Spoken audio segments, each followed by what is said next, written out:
Inheritance tax, or IHT, is known as a voluntary tax. It's not because you don't have to pay it, but because there's lots of ways to reduce the amount due or possibly get rid of it altogether.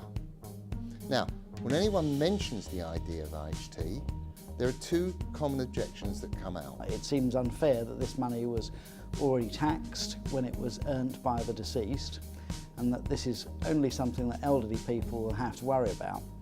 When a person dies and their estate is inherited, they have an allowance of $325,000 or $650,000 for a couple that's tax-free. Now, you may be thinking that George Osborne said that there would be a new band of £1 million. He did.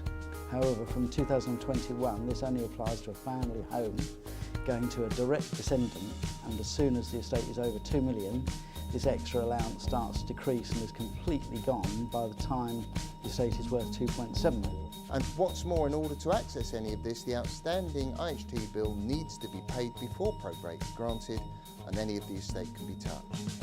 This means people have to take out bridging loans to be able to inherit even the tax-free element. It's always too late at this point, but the money spent on the loan could have either been Paid towards the tax bill or alternatively on advice that could have planned a way round the whole problem. So there's three main ways you can plan for it. First of all, you can gift away those assets using your annual exemptions, gifts, trusts. The second way is to invest in IHT-friendly investments. And the third way is to ensure the balance. few people consciously plan for it because none of us wants to really think about our own demise. So I think it's quite a small number of people who've met advisors like myself who end up physically planning for it. Does it need to be a priority?